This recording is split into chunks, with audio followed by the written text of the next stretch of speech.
जय श्री राम। इस भाग में सुनिए, जब भगवान श्री रामचंद्र जी अयोध्या वासियों को छोड़कर चले गए, उसके बाद अयोध्या वासी उनके दर्शन के लिए नियम और व्रत करने लगे। किस तरह से करते हैं, ध्यान से सुनिएगा। राम दरस हित नेम व्रत लगे करन नर नारी, मनहु को की कमल दीन विहीन तमारी। सब स्त्री पुरुष श्री रामचंद्र जी के दर्शन के लिए नियम और व्रत करने लगे और ऐसे दुखी हो गए जैसे चकवा चकवी और कमल सूर्य के दर्शन के बिना दीन हो जाते हैं। सीता सचिव सहित दो भाई, और श्रृंग वीरपुर पहुँचे जाई। उतरे राम देव सर देखी, और कीने दंडवत हरष विशेषी। सीता जी और मंत्री सहित दोनों भाई श्रृंगवीरपुर जा पहुँचे। वहां गंगा जी को देखकर श्री रामचंद्र जी रथ से उतर पड़े और बड़े हर्ष के साथ उन्होंने दंडवत प्रणाम किया। लखन सचिव सिय किए प्रणामा, और सबहि सहित सुख पायहु रामा। गंग सकल मुद मंगल मूला, और सब सुख करन हरन सब सूला। लक्ष्मण जी, सुमंत्र और सीता जी ने भी प्रणाम किया। सबने के साथ श्री रामचंद्र जी ने सुख पाया। गंगा जी समस्त आनंद मंगलों की मूल हैं। वे सब सुखों की करने वाली और सब पीड़ाओं को हरने वाली हैं। कही कही कोटिक कथा प्रसंगा, और राम बिलो कई संग तरंगा। सचिव ही अनुजहि प्रिय ही सुनाई, और विबुध नदी महिमा अधिकाई। अनेक कथा प्रसंग कहते हुए श्री रामचंद्र जी गंगा जी की तरंगों को देख रहे हैं। उन्होंने मंत्री को, छोटे भाई लक्ष्मण को और प्रिया सीता जी को देव नदी गंगा जी की बड़ी महिमा सुनाई।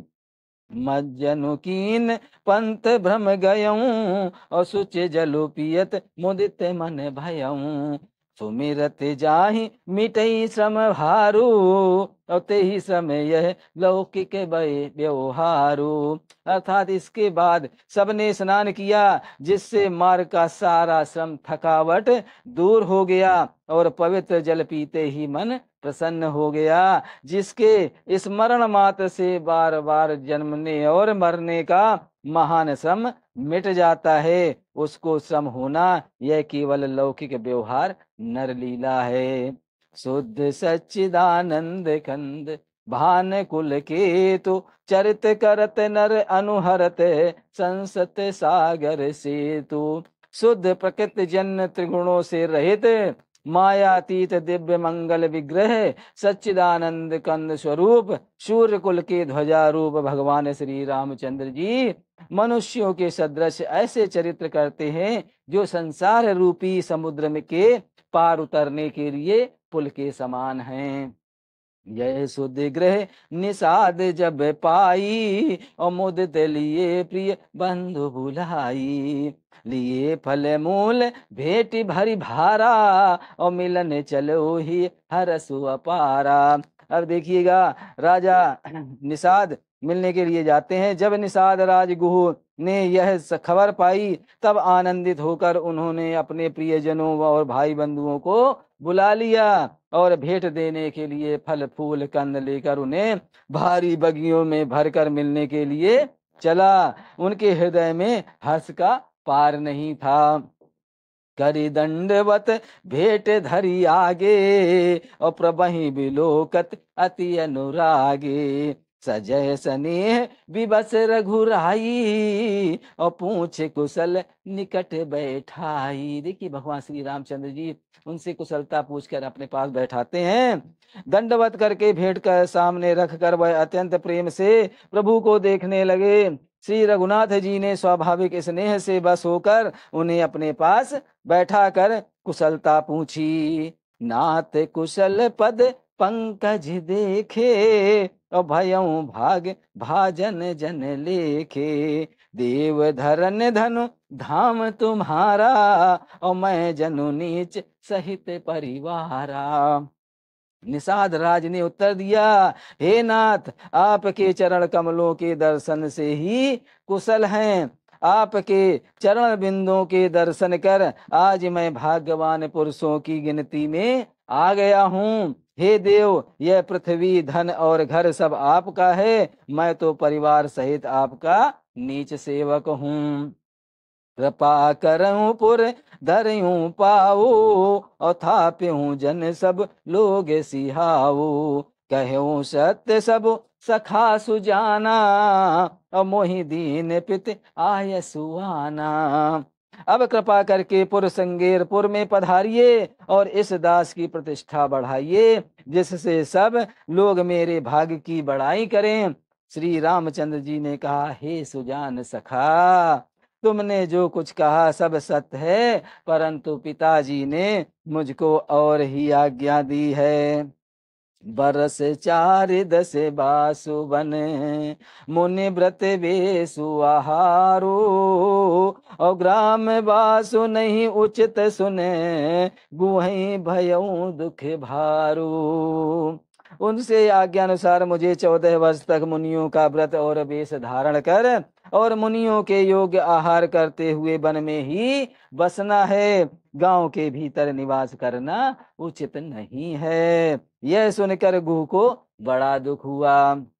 राम लखन सिय रूप निहारी, और कहीं सबेम ग्राम नर नारी। हे पितु मात कहूँ सखी कैसे, और जिन पठई बन बालक ऐसे। क्या कह रहे हैं सब लोग? श्री रामचंद्र जी, लक्ष्मण जी और सीता जी के रूप को देखकर गांव के स्त्री पुरुष प्रेम के साथ चर्चा करते हैं। और कोई कहती है, हे सखी, कहो तो वे माता पिता कैसे हैं जिन्होंने ऐसे सुंदर सुकुमार बालकों को वन भेज दिया। एक कहीं बल भूपति कीन्हा, और लोयन लाऊ हमई विध दीना। तब निषाद पत उर अनुमाना, और तर शिशुपा मनोहर जाना। कोई ये कहते हैं, राजा ने अच्छा ही किया, इसी बहाने हमें भी ब्रह्मा ने नेत्रों का लाभ दिया। तब निषाद राज ने हृदय में अनुमान किया, तो अशोक के पेड़ को उनके ठहरने के लिए मनोहर समझा। लय रघुनाथ ठाहु दिखावा, और कहूँ राम सब भांति सुहावा। पुर जन कर जोहारु घर आए, और रघुवर संध्या करन सिधाए। उसने श्री रघुनाथ जी को ले जाकर वह स्थान दिखाया जहां श्री रामचंद्र जी ने देखकर कहा कि यह सब प्रकार से सुंदर है। पुरवासी लोग जोहार वंदना करके अपने अपने घर लौटे और श्री रामचंद्र जी संध्या करने पधारे। गुह समारी साथरी डसाई, और कुश किस लय में मुदुल सुहाई।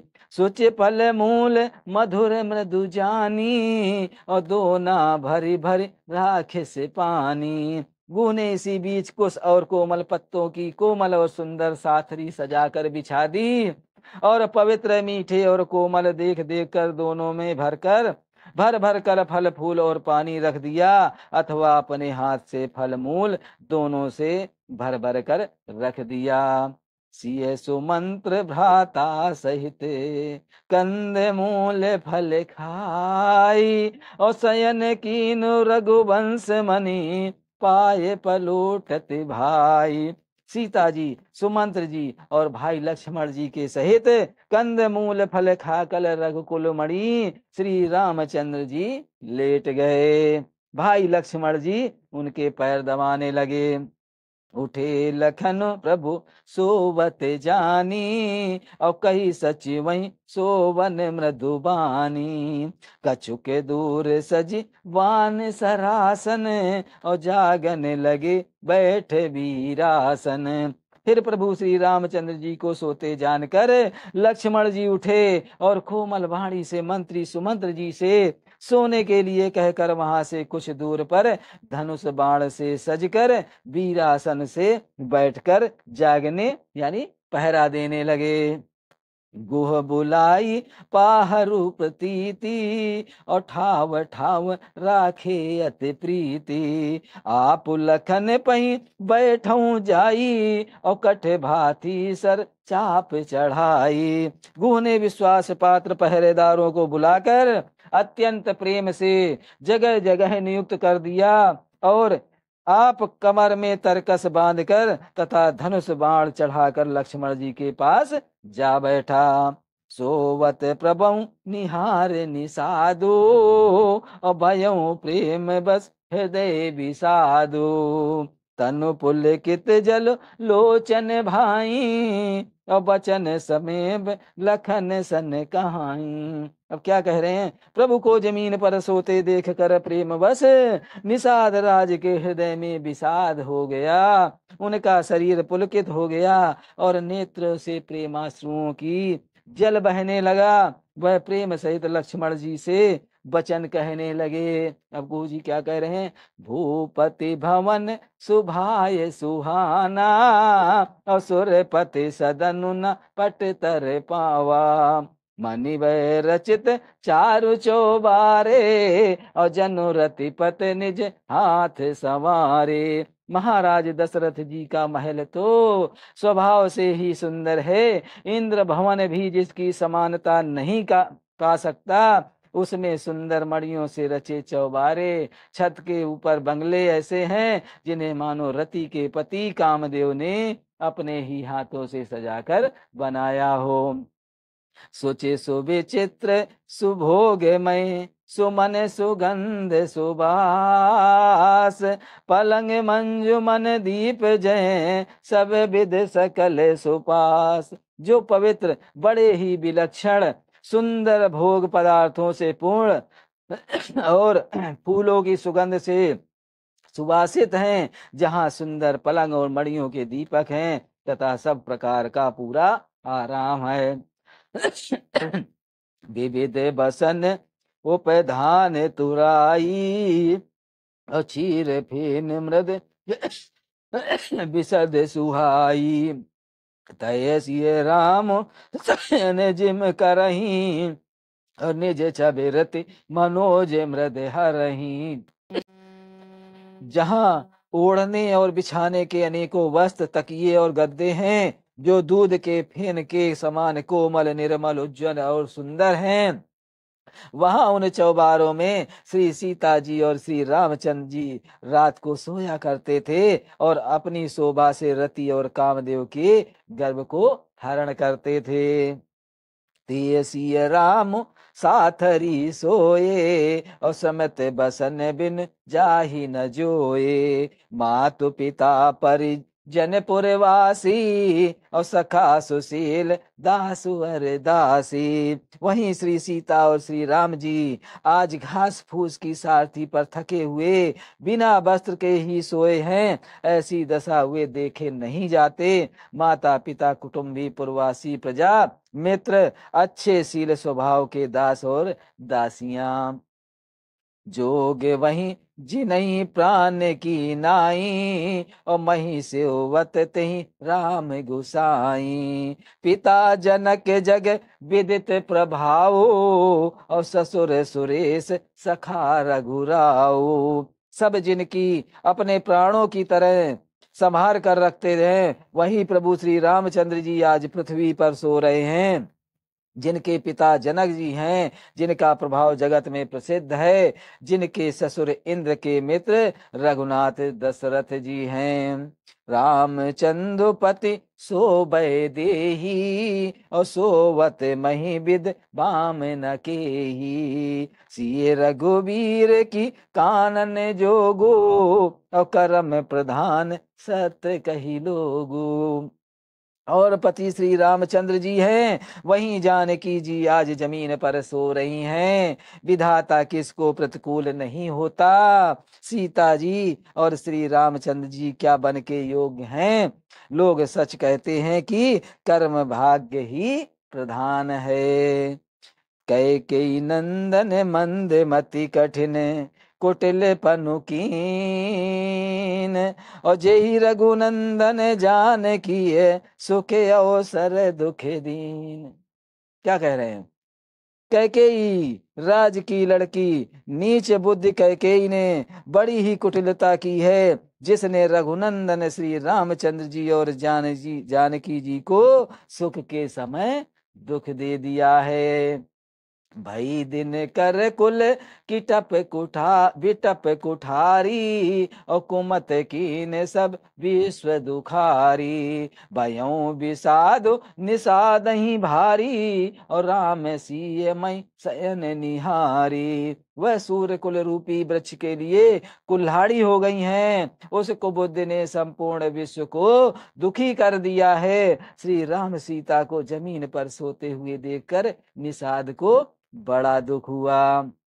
बोले लखन मधुर मृदु बानी, और ज्ञान विराग भगत रस सानी। काहू न को सुख दुख कर दाता, और निज कृत कर्म भोग सब भाता। अब यहाँ पर सुनिएगा लक्ष्मण जी कितनी अच्छी बात कह रहे हैं। तब लक्ष्मण जी ज्ञान वैराग्य और भक्ति के रस से सनी हुई मीठी और कोमल वाणी से बोले, हे भाई सुनो, किसी को सुख दुख का देने वाला नहीं है, सब अपने ही किए हुए कर्मों का फल भोगते हैं। जोग वियोग भोग फल मंदा, और हित अनहित मध्यम भ्रम फंदा। जन्म मरण जय लगी जग जालो, और संपत विपत कर्म अरुकालो। अर्थात संयोग मिलना, वियोग बिछड़ना, भले बुरे भोग, शत्रु मित्र और उदासीन, ये सभी भ्रम के फंदे हैं। जन्म मृत्यु, संपत्ति विपत्ति, कर्म और काल, जहां तक जगत के जंजाल हैं। धरन धाम धन पुर परिवारो, और सरग नरगु जहां लगी व्यवहारो। ध्यान से सुनिएगा इस जगह। देखऊं सुनऊं गुन्यू मन माही, और मोह मोल परमारथु नाही। अर्थात धरती धर धन नगर परिवार स्वर्ग और नरक आदि जहां तक व्यवहार हैं, जो देखने सुनने और मन के अंदर विचारने में आते हैं, इन सब का मूल मोह अज्ञान ही है, परमार्थता ये नहीं है। सपने होई भिखारे नपो, रंगो नाके पति सोई, और जागे लाभु नहानि कछो, तिमे प्रपंच जिय होई। जैसे स्वप्न में राजा भिखारी हो जाए या कंगाल स्वर्ग का स्वामी इंद्र हो जाए, तो जागने पर लाभ या हानि कुछ भी नहीं है, वैसे ही इस दृश्य प्रपंच को हृदय से देखना चाहिए। अस विचार नहीं की जहूँ रोसु, और कहूँ वादी न देहि दोसु।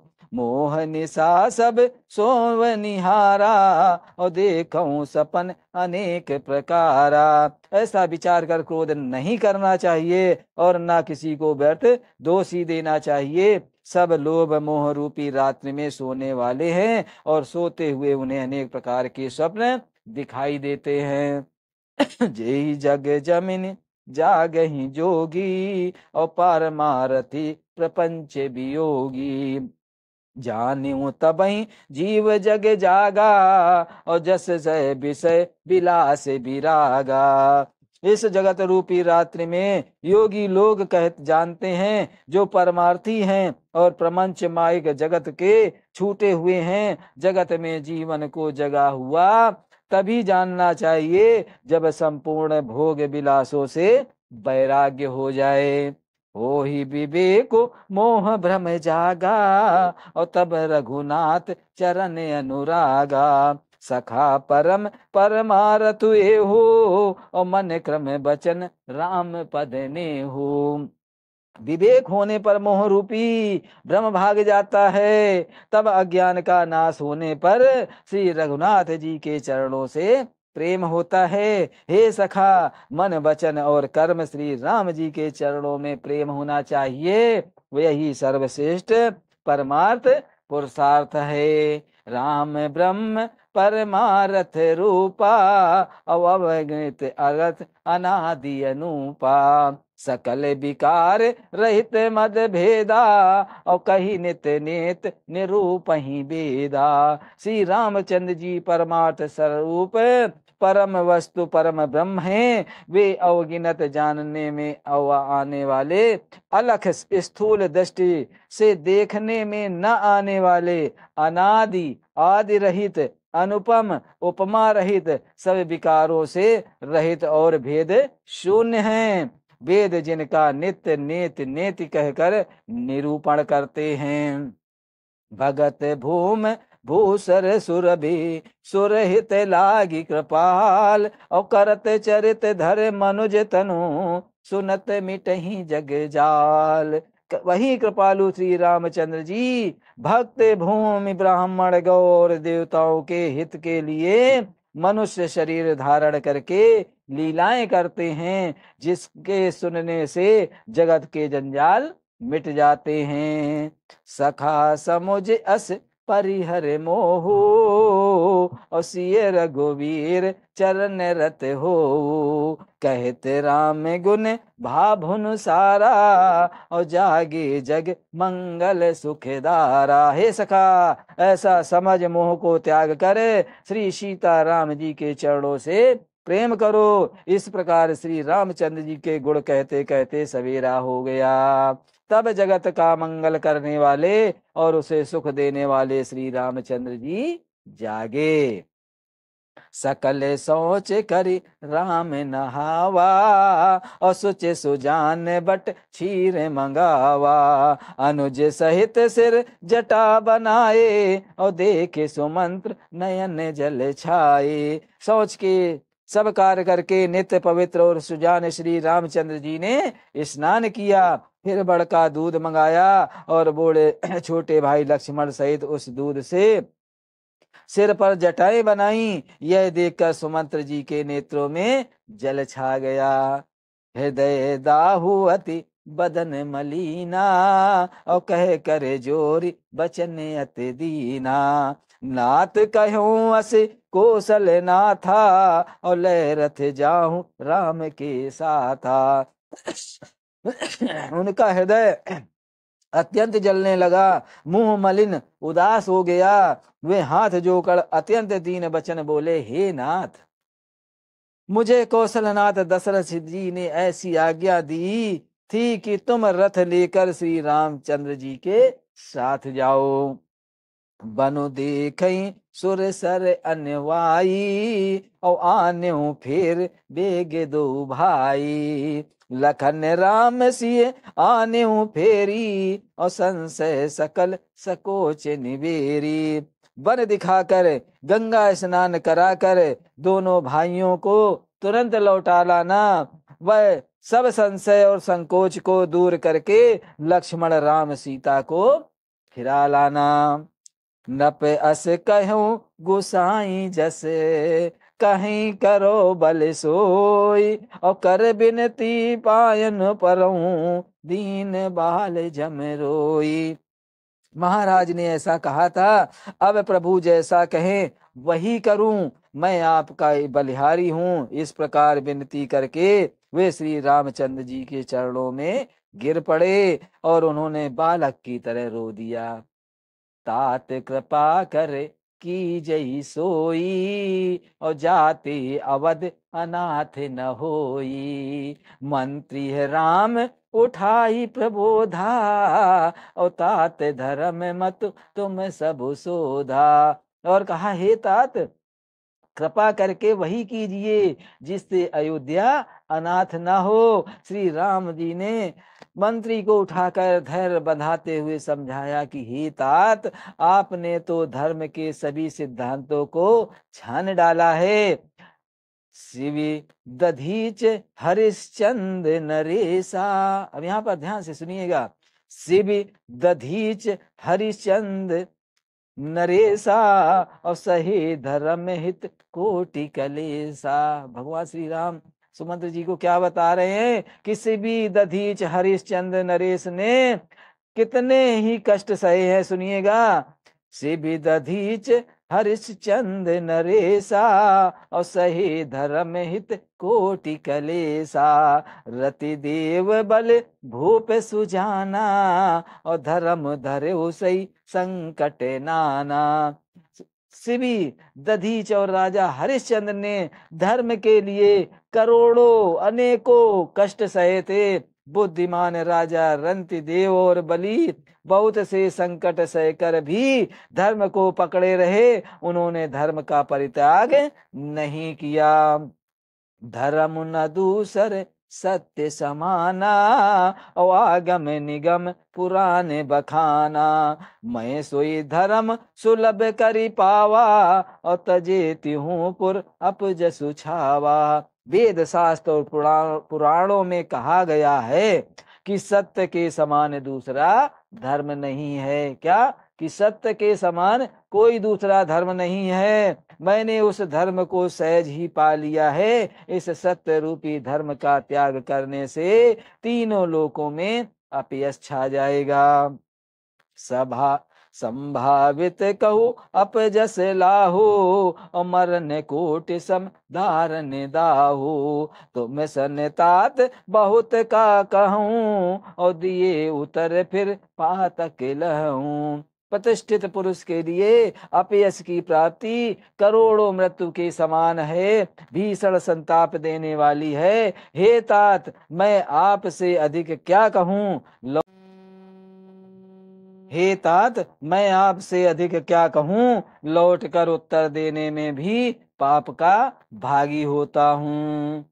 जय श्री राम। आज की रामायण यहीं पर समाप्त होती है। आगे का भाग सुनने के लिए हमारा आगे का भाग जरूर सुनिएगा, और वीडियो अच्छा लगे तो सब्सक्राइब भी जरूर करिएगा। जय श्री राम, जय श्री राम।